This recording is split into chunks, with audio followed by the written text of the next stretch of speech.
tahimik ang umaga, lamig ng hangin. Luma ang bangka, pag-asa sa hangin.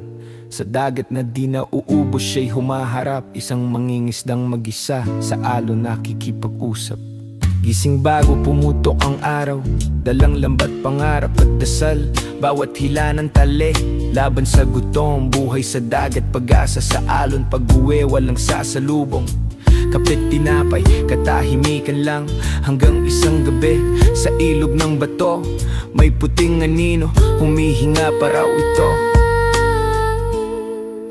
Sa dalampasigan, doon ko natagpuan isang buhay na parang basang alon ng kahapon. Mula noon, di na ako nag-iisa, dahil sa aso kong tapat, natagpuan ko ang siya. Ginising ko siya sa ilaw ng gasera, sa kuwang kumot kape kong gawa sa abo ng bigazera. Unti-unti siyang bumangon at sa tahimik kong mundo siya'y nagsalita. Hindi sa bibig kundi sa puso, araw-araw sabay naming salubungin ng umaga. Takbo sa buhangin parang magama, at paglaot ko siya'y sa pampang naghihintay.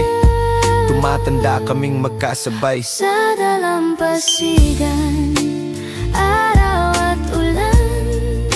Sa bawat pag-uwi, siya ang aking tahanan, kung saan nagtatapos ang langit at dagat.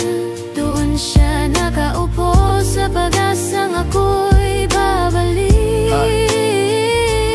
Ngunit dumating ang unos, dumilim ang langit, sigaw ng hangin, bangkay nilamon ng dagat. Kinabukasan, tahimik ang pampang, at ang tapat kong kaibigan na natiling nag-aabang. Sa dalampasigan, kahit wala na ako, siya'y nandun pa rin nakatingin sa alon. Hanggang huling hinga, matay nakadungaw sa dagat kung saan ako'y muling babalik. Sigaw ng kanyang katauhan, taon ang lumipas, wala nang bangka. Pero sa bato ng dalampasigan, may aso pa ring nakahiga. Parang nakangiti, parang nananaginip na sa alon. Muling babalik ang kanyang kaibigan, at sabay silang maglalayag sa